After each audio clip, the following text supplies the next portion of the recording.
Oi, bem-vinda, bem-vindo, eu sou a Sara Nino, você está no Ortografismos. Toda primeira terça-feira do mês a gente faz uma resenha, né? A gente apresenta uma resenha de algum livro de arte e educação. A desse mês vai ser John Dewey e o ensino de arte no Brasil, que é da Ana May Barbosa, da editora Cortez.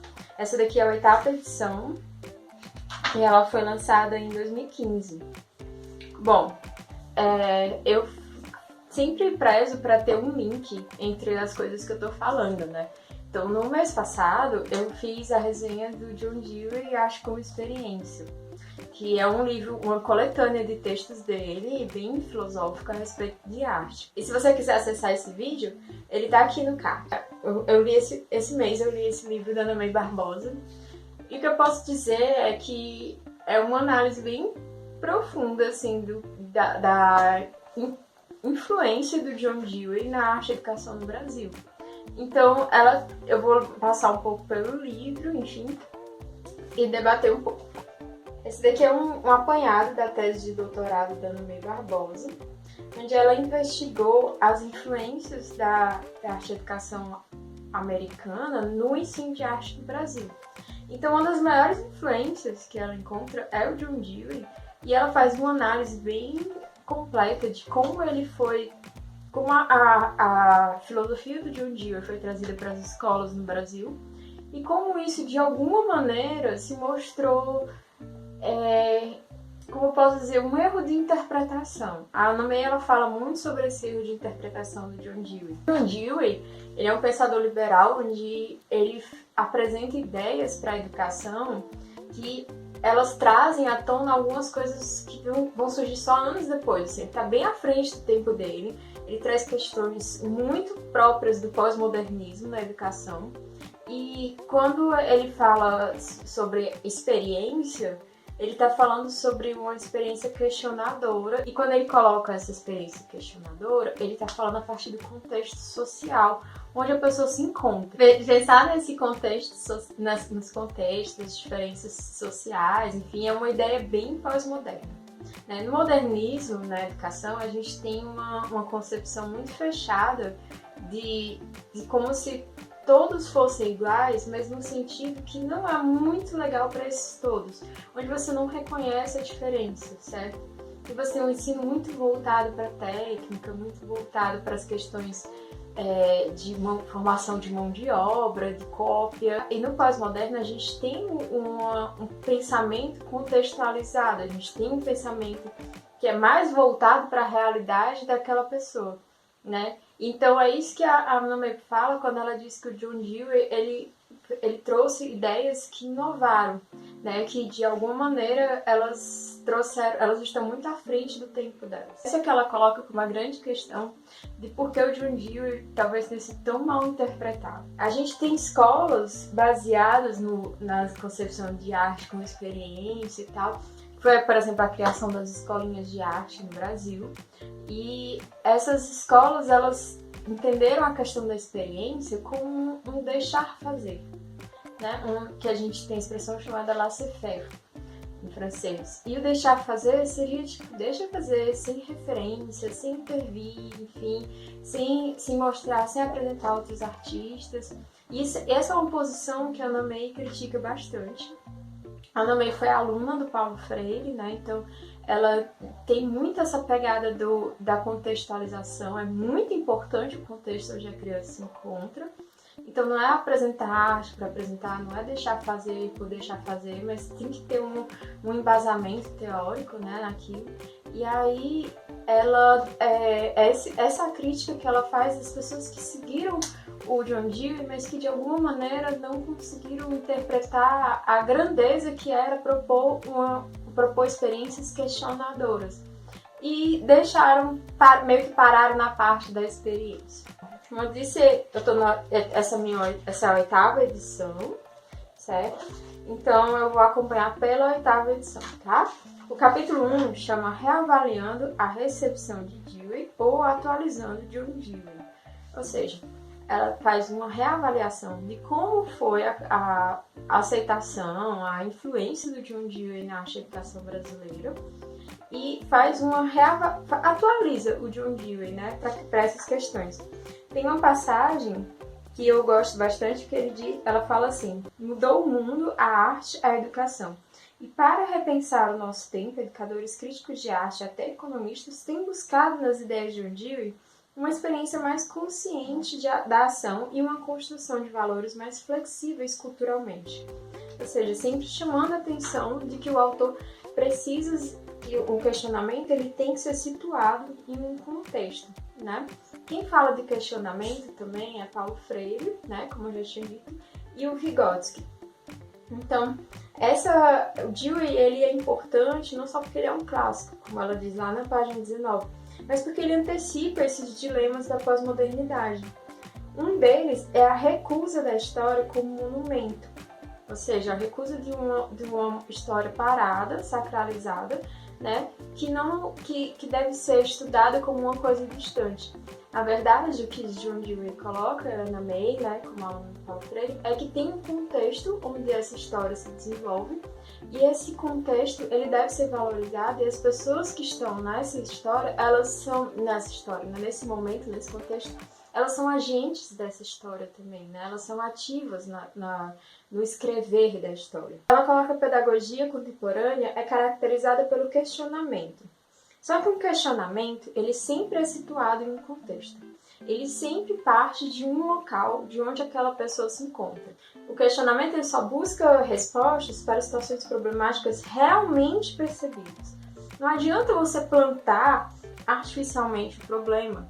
Você tem que ter um problema. É isso que a gente vê também nas questões de educação como um todo, né?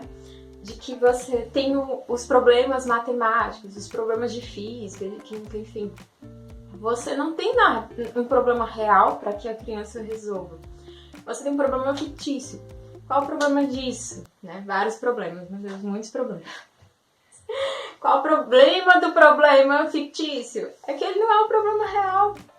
É que ele não muda em nada o contexto dessa criança, é que ele não está atrelado à vida dela. Então, assim, ele não traz um questionamento real. Ele é, como diz, né? Ele é fictício. E isso John Dewey critica. E assim, a gente diz assim, nós somos uma escola bastante questionadora. Ok, mas se você não traz problemas reais, o seu questionamento está só na fase da teoria. Entende? E isso contribui para que você seja mal interpretado mesmo, para que você tenha interpretado mal os grandes nomes da educação. A ideia sustentada por John Dewey de que os julgamentos não podem existir separados dos contextos nos quais o questionamento tem lugar, ilumina a pedagogia pós-moderna, de pensar a educação através pro todo, né? Tipo, a partir do corpo, a partir dos questionamentos do contexto, enfim. A gente passa agora para o capítulo 2, onde ela chama Cultura e Indústria na Educação. E ela tem uma pergunta muito interessante, que eu gosto bastante. Essa pergunta, na verdade, esse texto é do John Dewey, né? E foi de tradução da Angela Fons. O John Dewey pergunta o que a indústria pode fazer pela escola. Durante muito tempo a gente tem uma pergunta do que a escola pode fazer pela indústria, o que a escola pode fazer pelo mercado, o que a escola pode fazer pelo trabalho, enfim. Mas ele diz que na verdade a pergunta é o que a indústria pode fazer pela escola. E ele vai mostrando como a industrialização ela mudou a escolarização, ela mudou a educação. Então assim, você tem vários momentos onde você tem uma educação muito técnica, uma educação muito voltada para o mercado de trabalho, para a indústria, mas na verdade não é assim, a educação se voltando para a indústria, mas na verdade a indústria influenciando a educação de tal modo que ela se prepare para a indústria. Enquanto a diferenciação social persistir, continuará fixada a divisão fundamental entre teoria e a prática educacional. Não se pode negar que a separação social continua. As qualidades questionáveis que levaram Aristóteles a condenar a vida de trabalho e comércio aumentaram sob vários aspectos. O limite físico, com seus resultados desastrosos para a mente e o corpo, a divisão do trabalho acompanhada da falta de iniciativa, o conhecimento das bases e dos objetivos da atividade na qual você está engajado, a fúria da competição e o desejo de explorar o outro, a importância associada à mera posse do dinheiro. Todas essas coisas, em vez de diminuir, aumentaram. Isso ele está falando de Aristóteles, que Aristóteles fazia a diferença entre artista e o artesão. Como se o artesão fosse uma coisa menor e o artista fosse uma coisa muito maior. Então ele tem uma diferença social entre esses dois. E o que o Dewey fala é que não é certo abaixar o artista até o patamar do artesão, mas sim elevar o artesão até o patamar do artista. Essa deve ser a procura da educação, né? Sempre você trazer as questões sociais de modo que quem está embaixo, de alguma maneira, atinja aqueles que estão em cima. Talvez isso tenha ficado um pouco confuso, mas assim, quando você pensa que existem diferenças sociais muito grandes num país como o nosso, eu estou falando de um Dewey que é estadunidense, mas assim, se vamos trazer para o Brasil, nós temos diferenças sociais muito grandes. Então eu fico pensando que a pessoa que está muito abaixo, ela precisa mais ainda de conhecimentos reais e contextualizados para que ela consiga atingir a outra parcela da população que está mais acima. E essa parcela da população, ela está acima porque provavelmente ele consegue fazer os problemas, consegue pensar em problemas reais, como por exemplo, você colocar durante a pandemia como é que uma determinada empresa vai fazer para não quebrar.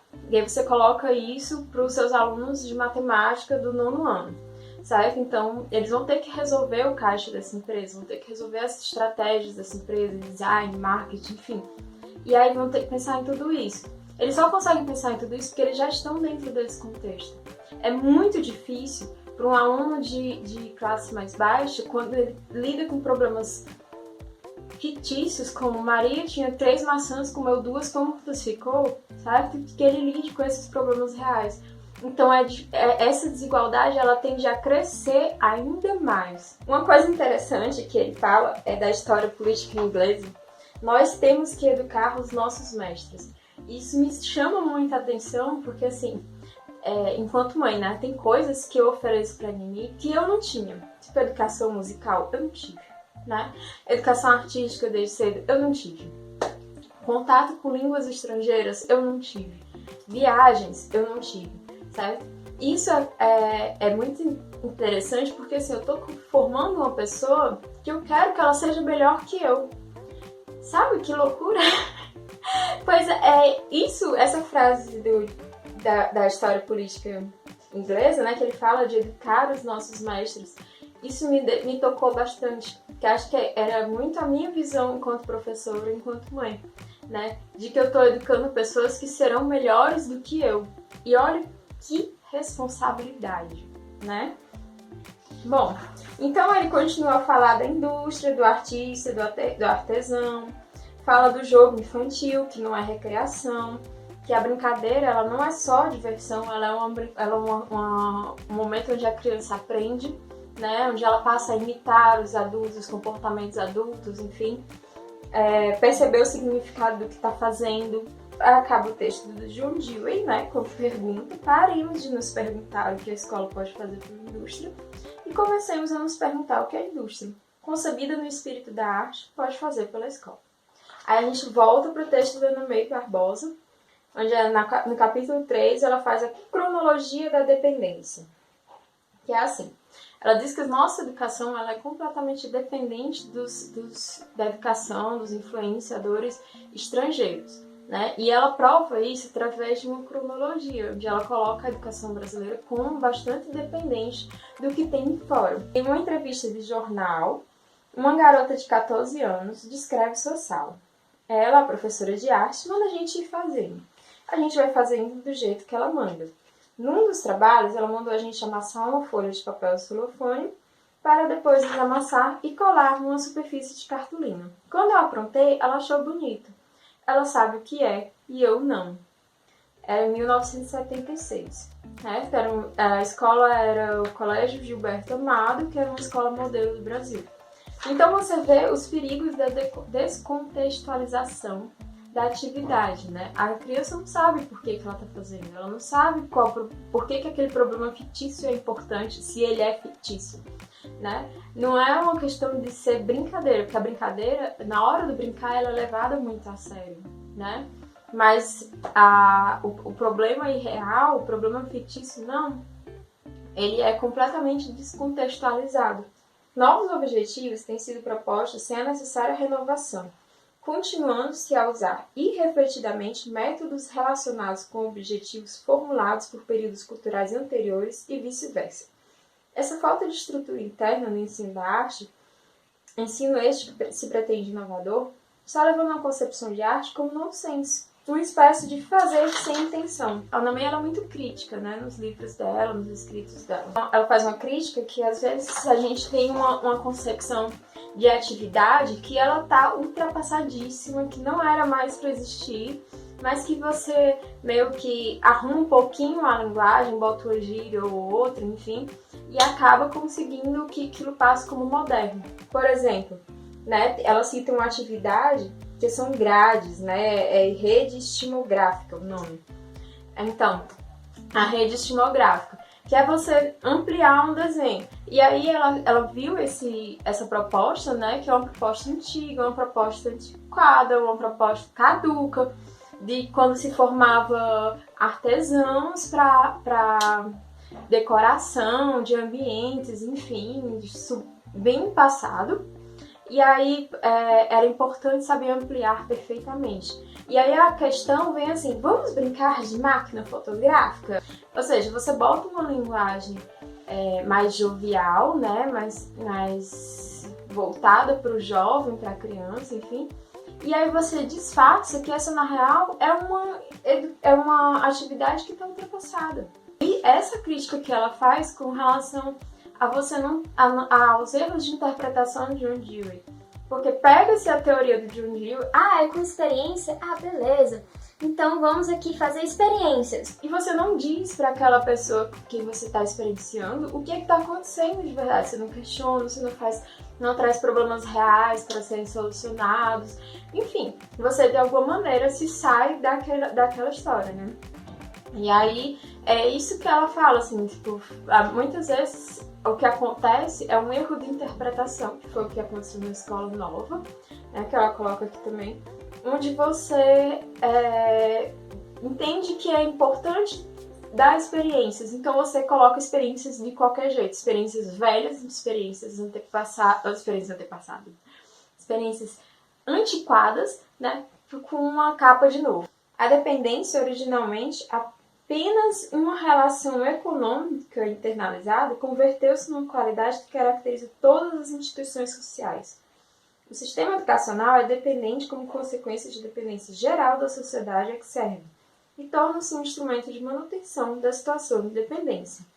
Enquanto o nosso sistema educacional não visar os problemas reais que nós temos no nosso país, ele vai continuar nos preparando para a dependência.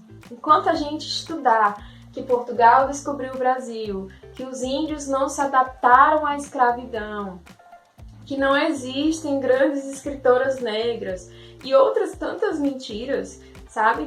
E enquanto a gente continuar nessas máscaras, nesse sistema falido, enquanto a gente continuar com as cadeiras uma atrás da outra, enquanto a gente continuar nessa escola que nos aprisiona, essa escola que a gente chama a escola prussiana, enquanto a gente estiver nessa escola dependente, nós vamos continuar a ser um país dependente. Porque nós não estamos pensando nas soluções reais para o nosso país. Nós não estamos colocando os nossos estudantes para pensar em problemas que nós temos.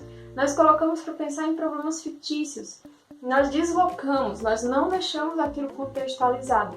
Então o que acontece é que a gente não consegue formar pensadores críticos. E os pensadores críticos é que mudam a situação de dependência. Tornamos-nos realmente incapazes de modelar nossa cultura, porque não somos livres para determinar nosso próprio sistema de valores. Então a educação ela vai ficar a serviço dessa questão da dependência.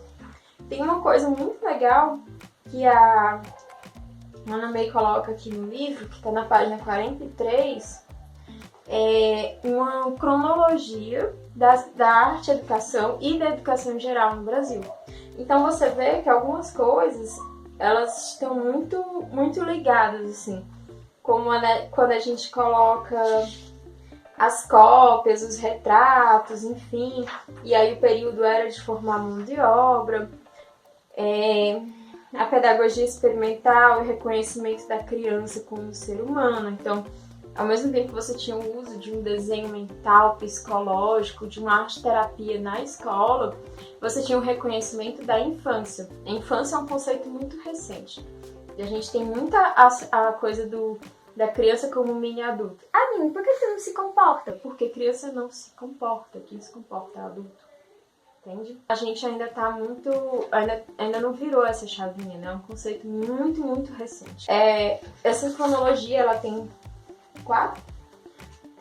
três páginas, mais ou menos. É bem legal, é um exercício que eu gosto bastante de fazer, que é a cronologia de arte e educação. Então, meio que eu já sei isso decorado, tantas vezes que eu já fiz, mas que me ajuda a ver onde a gente chegou, né? Isso é que é importante de saber do passado, ver como a gente chegou aqui e como é que a gente pode sair, né? Vamos sair dessa situação de dependência, mas como?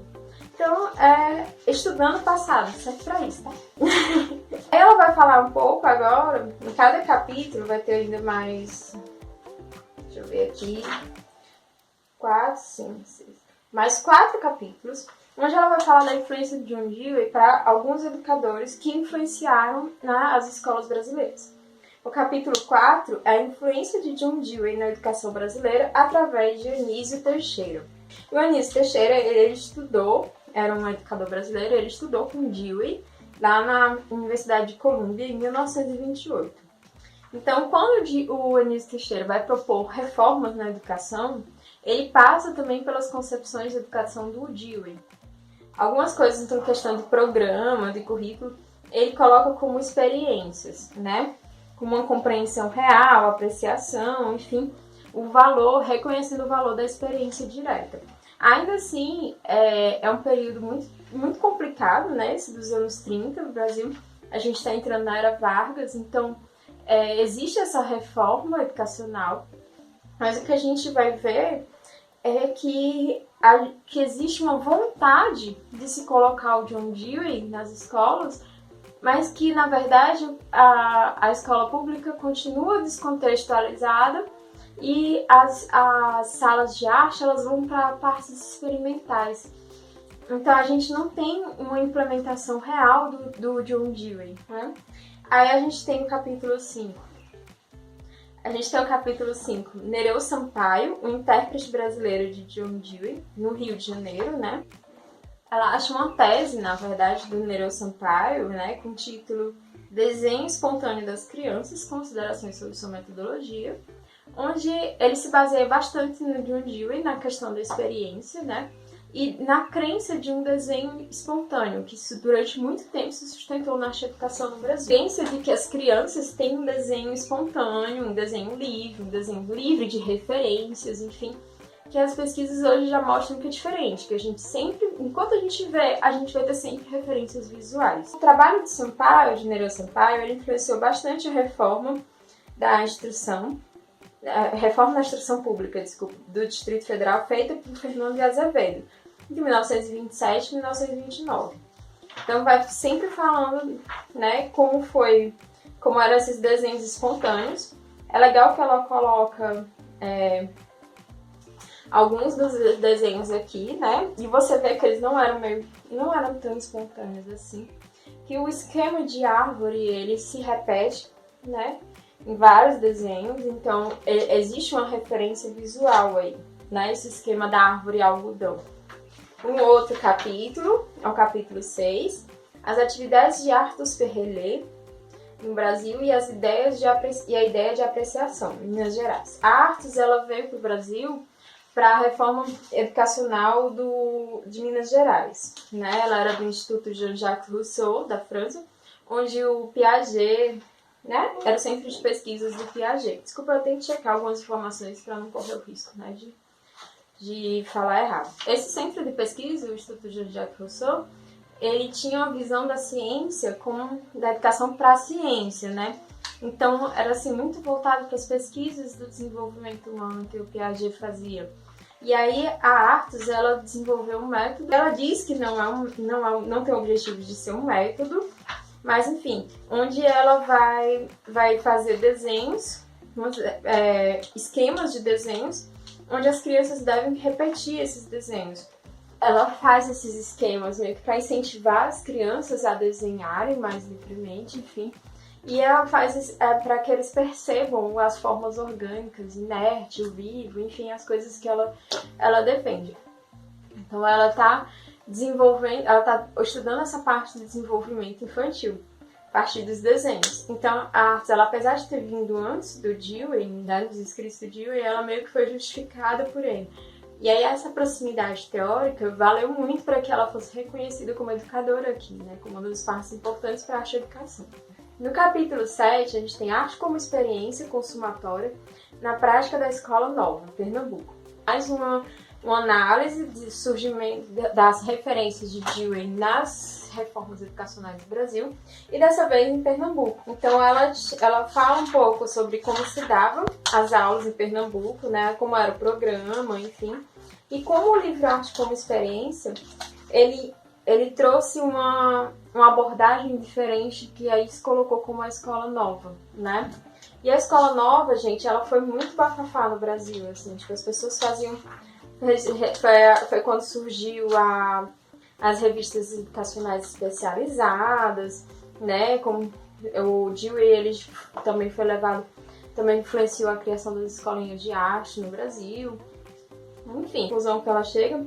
É uma influência muito grande de um Dewey no momento de um renovado interesse pela educação popular, que se dá nas décadas de 1920 e 1930. Antes, a gente tinha uma influência muito grande estrangeira para o tecnicismo, para cópia de ilustrações, de estampas, enfim. E aí, com a vinda da palavra do John Dewey, né? com essa proximidade de uma teoria do John Dewey, a gente passa a procurar contextualizar as nossas práticas educacionais na questão mais nacional, né? Apesar disso, a gente comete, né? Esses educadores cometem os erros de interpretação que ela fala, né? O desenho pedagógico, que a Ana May chama de pernicioso, é uma imitação do que o professor supunha ser o desenho da criança. E que, pasmem, né? É um desenho que eu suponho que seja da criança, mas que a criança deve copiar. Então, se é natural dela, por que eu estou ensinando ela uma coisa que deveria ser natural? Né? O grande problema que ela diz é você se colocar como a favor de uma pedagogia questionadora, mas você fazer questionamentos que estão deslocados do seu contexto, né? Então, insisto nessa parte, assim, é muito bonito falar sobre a experiência, sobre o questionamento, sobre as coisas, mas elas precisam ser reais e contextualizadas, né? E essa parte do contexto, ela é muito importante para a Ana May, né? Como eu disse, a Ana May foi a aluna do Paulo Freire, e ela faz essa leitura de como foi a influência de John Dewey. Não é dizendo que o John Dewey não prestou, né? Assim, não foi bom. Não, pelo contrário. É que ele era muito bom, mas que a gente não conseguiu renovar as coisas, né? Que, na verdade, o que se propôs era as atividades velhas com a capa do novo, né? Então, esse livro foi muito interessante para mim, para perceber essa influência de John Dewey, né? Na arte e educação brasileira. Voltando um pouquinho para a história do contexto, a Ana May, ela tem um método, né? Não um método, uma abordagem, né, de arte e educação que se chama abordagem triangular, onde ela diz que para a gente trabalhar com arte e educação, você teria 3 verbos principais: ler, fazer e contextualizar. Não necessariamente nessa ordem, certo? O fazer é o fazer mesmo, produção artística, enfim. O ler, a leitura visual, a apreciação. E a contextualização é onde você entende o contexto do artista, o contexto do público, o contexto da obra, o contexto, enfim, você vai estudar os contextos para trazer aquela obra para a sua realidade, né? E é por isso que ela pega tanto nessa coisa do contexto com o John Dewey, com a pedagogia questionadora, enfim. E o livro que vai ficar próximo mês é esse aqui. Abordagem triangular no ensino das artes e culturas visuais, que a Ana May organizou junto com a Fernanda Pereira da Cunha.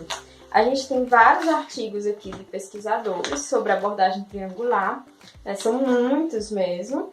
Esse livro é dividido em 4 partes. Eu não pretendo ler todos os artigos, né? Eu não sei. Na verdade, eu já reli todos esses artigos várias vezes. Mas eu ainda vou pensar direitinho como é que eu vou fazer isso. Porque o que eu tô vendo é que esses vídeos de resenha são muito bons, mas que eu não tô conseguindo acompanhar a leitura de vocês. Assim, eu não tô conseguindo postar nos stories, fazer com que vocês acompanhem minha leitura. Não tô... Enfim, isso não tá rendendo de uma maneira. E aí eu tô participando de 2 grupos de livro, na verdade, 2 grupos de leitura online, onde um deles a gente está lendo o livro junto, né? E eu acho que talvez esse seja um bom exercício, assim, você lê antes e relê junto comigo. Eu leio antes e releio junto com você, enfim. Eu não sei, mas eu tenho essa vontade de fazer isso porque a arte e a educação é um conhecimento que deve ser dividido. Eu penso que é muito importante para a nossa sociedade. A gente tem muitos momentos onde a gente pensa em reformas educacionais baseadas em arte, onde a arte pode trazer essa aproximação com o contexto, ela pode trazer essa aproximação mais real da vida, enfim, as experiências. E eu acho que é muito importante que a gente tenha uma arte educação de qualidade, né? E uma formação de arte educadores de qualidade. Então, assim, eu sinto muita falta, né, de canais e de lugares onde eu possa discutir arte e educação. E é por isso que eu criei o Artografismos, para que eu pudesse falar sobre arte, educação e ortografia, né? Nem, assim, era tão importante para mim que eu precisava dividir com outras pessoas, sabe? E aí, como eu tô tendo um retorno muito bom e agradeço bastante a vocês por isso, então eu decidi testar esse novo modelo de fazer vídeos lendo o texto e discutindo com vocês. Vai ser ao vivo, enfim, vai ser no Instagram ou talvez aqui no YouTube. Eu vou dar um aviso, assim, em geral. Eu nunca fiz live no YouTube, mas vai que rola, né? Enfim, eu quero agradecer você que viu o vídeo, dê seu like, bote seus comentários, me diga o que pode melhorar. Me diga se você gosta da trilha sonora. Eu não gosto, então eu quero saber se você gosta, porque senão eu tiro. E aí é isso. Deixa os outros vídeos do canal, se inscreve, ativa o seu sininho, ativa suas notificações. Dá aquela força aí pra nós. Muito obrigada e até breve.